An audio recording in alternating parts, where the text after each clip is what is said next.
Nous allons tenter d'arracher quelques mots à un juriste, Maître Paulette Oyanondo. À partir du moment où vos droits sont mis en danger, à partir du moment où vous risquez quelque chose pour vos droits, une petite atteinte, même la plus petite, vous devez vous présenter avec un avocat. Et les avocats ont juridiction de défendre des individus dès que leurs droits sont simplement menacés. C'est quand on est des citoyens qu'on est le peuple. Et face au peuple, aucun pouvoir n'est trop fort. L'histoire nous a démontré que les peuples sont venus à bout de tous les pouvoirs arbitraires à travers le monde. Pour contrôler quelqu'un en démocratie, vous passez d'abord par le vote. Parce que le vote vous permet de choisir librement qui vous voulez qu'il vous gère. Et quand vous l'avez choisi, vous le contrôlez. Et après l'avoir contrôlé, vous le sanctionnez.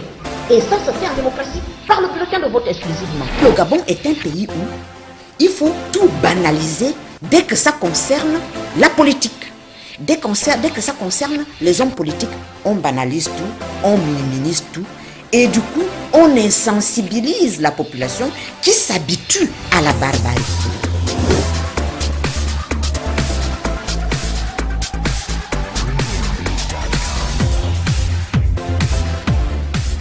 L'histoire commence ici, dans ce village situé à plus d'une trentaine de kilomètres de la ville d'Oyem, chef-lieu de la 9e province du Gabon, dans le nord du pays.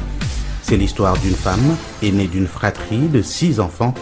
Paulette Oyanondo, après avoir opté pour des études de droit par essence longues, débute alors une carrière qui ne peut être couronnée de succès qu'à travers la détermination et le courage du pratiquant, avec bien sûr les restrictions connues dans les pays en développement en matière de droit.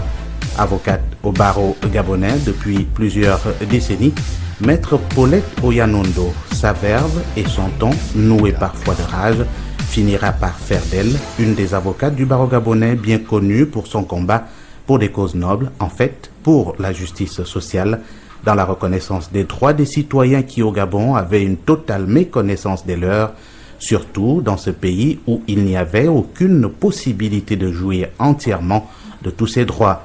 Avec acharnement et détermination, ses succès se font jour dans l'exercice de sa profession. Rigoureuse, c'est bien cette qualité qui lui valut la reconnaissance du défunt président gabonais, Omar Bongo Ondimba, qui lui proposera un poste dans le gouvernement de la République. Par la suite, élu député à l'Assemblée nationale gabonaise pour le compte du Parti démocratique gabonais. Le domaine politique semble bien l'irriter dans sa quête pour l'égalité des citoyens devant la loi. Cela se fera véritablement sentir au lendemain de l'élection anticipée du 30 août 2009, après la mort de feu Omar Bongo Ondimba. Elle s'opposera avec un de ses collègues, pourtant du même bord politique, le Parti démocratique gabonais, à la révision constitutionnelle d'inspiration monarchique votée par les députés de cette formation politique au début de l'avènement au pouvoir de l'actuel chef d'État, Ali Bongo Ondimba. La foudre des hiérarques et conservateurs du Parti démocratique gabonais ne se fera pas attendre avec, à la clé, la convocation d'un conseil de discipline. Consciente de ce coup d'éclat, Paulette Oyanondo, comme se sentant plus libre de mener son combat pour l'égalité des droits, se décidera à mieux structurer son combat pour les droits de l'homme avec la mise sur pied d'une organisation non gouvernementale, le Centre pour la démocratie et la défense des droits humains. Cela lui a bien valu des titres aussi dégradants que ronflants dans les tabloïds proches du pouvoir, les caricatures indexant clairement l'avocate qui prenait la mesure de la situation. Plus déterminée que jamais, ses actions se multiplient aux côtés des plus faibles, abusés par les tenants du pouvoir. Les droits des compatriotes continuent d'être bafoués. En témoignent les destructions des propriétés privées. Elle n'hésitera donc pas à se mettre en avant pour dénoncer ces pratiques et se permettra même de saisir les juridictions compétentes pour cessation de troubles. Les cas, j'ai à mon cabinet 500 personnes qui se sont retrouvées sans domicile. On l'amène à mon cabinet. Oui, mais ce sont des cas. Non, c'est pas moi, l'État ne m'a pas passé, mais l'État a mis 500 Gabonais sans abri. Leur a laissé sans domicile. Ça, c'est de la violence. Des milliers de compatriotes, estimés exactement à plus de 2000, seront victimes de ces exactions commises au cours de cette opération presque meurtrière dite « Libérer les trottoirs ». Les témoignages sont des plus éloquents. On se rend bien compte que la vie humaine n'est pas très respectée dans notre pays. Il n'y a pas véritablement ce qu'on peut appeler respect des droits de l'homme ici au Gabon. Le Gabon est censé être un pays respectueux des droits de l'homme, un pays démocratique, mais dans les faits, il y a une distance. Dans un pays où règne une dictature, on ne saurait parler des droits de l'homme. Or, au Gabon, le parti au pouvoir, le PDG pour ne pas le citer, dirige le pays depuis 45 ans, avec des résultats catastrophiques. Le logement, vous savez très bien que se loger au Gabon, c'est la croix à la bannière. D'autres compatriotes étaient bien dans le collimateur des autorités au nom d'une spéculation immobilière orchestrée par quelques tenants du pouvoir. Maître Oyanondo s'attaquera à la mesure jugée arbitraire par les commerçantes du marché Montbouet, le plus grand marché de Libreville. Elle n'hésitera donc pas à porter haut les cris de détresse de ces commerçants et commerçantes qui sont loin d'oublier cet intérêt de cette femme de loi ayant décidé de combattre à leur côté. Il y a un de nous qui était en prison. Maman a fait des démarches qu'on lui fait sortir rapidement. Quand on trouve les difficultés, on ne savait pas qu'on devait se plaigner. Mais elle nous a montré à peu près qu'on doit se plaindre comme contre les difficultés qu'on rencontre, nous les commerçants. Pour la Toyane, je lui dirais tout simplement que le Seigneur la protège. Vous, le peuple, vous opériez une transformation. Que vous cessiez d'être de simples individus pour devenir des citoyens. Et c'est quoi un citoyen? Un citoyen est quelqu'un qui est conscient de ses droits. Un citoyen est quelqu'un qui refuse l'injustice. Un citoyen est quelqu'un qui refuse l'arbitraire.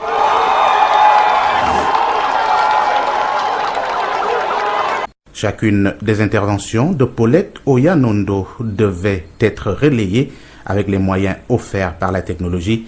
Les institutions internationales et régionales commenceront donc à s'intéresser au combat de cette femme. L'Union africaine, l'Organisation des Nations Unies, via sa section sous-régionale des droits de l'homme, basée à Yaoundé au Cameroun, au Congo, en Algérie, au Mali, dans l'espace d'interpellation démocratique, membre d'une coalition pour une cour africaine des droits de l'homme et des peuples. Toutes ces tribunes lui ont donc servi à porter plus haut le combat mené depuis 2010 au sein de l'organisation non gouvernementale mise sur pied par ses soins. Toutes ces batailles intérieures qui feront écho à travers l'Afrique et le monde feront d'elle une voie à éteindre absolument. Une telle détermination n'était pas pour tresser les lauriers sur la tête du pouvoir, au contraire, considérée comme une sérieuse menace. Outre la violente campagne de presse orchestrée pour la discréditer auprès de ces institutions de renom, le pouvoir procédera autrement, pensant d'ailleurs la décourager. Retour à Koumassi, le village où est né Maître Paulette Oyanondo. Parce qu'il faut bien distinguer les choses. Il faut bien distinguer les choses. Il y a des faits. Ça, c'est un fait avéré. Tout le monde connaît ce fait. Vous allez dans mon village, on vous le raconte. Tout Oyem a assisté à cela. 50 convois de gendarmes qui sont allés chez moi, 300 gendarmes armés jusqu'aux dents, avec des boucliers, ils ont tiré dans un village. Pour quelle raison? En temps de paix. Justement, je pose la question, quel acte de violence j'ai commis pour mériter ça? Aucun. 300 gendarmes lourdement armés, dépêchés par le pouvoir, débarqueront ici, en terrorisant les habitants du village, allant jusqu'à profaner la tombe de son défunt père décédé en 1992, en mettant même à sac sa maison. Tout cela se passe en mai 2011. Malgré ces menaces, Paulette Oyanondo prend la mesure des risques, mais surtout du chemin à parcourir, long et parsemé d'embûches. Plus intime reste et restera sa conviction pour une égalité des droits à exercer absolument dans son pays et partout où le besoin se fait sentir. Le combat pour les droits de l'homme reste un combat de tous les instants. Et aussi longtemps qu'il y aura des hommes, l'humanité tout entière connaîtra des combattants pour leur cause.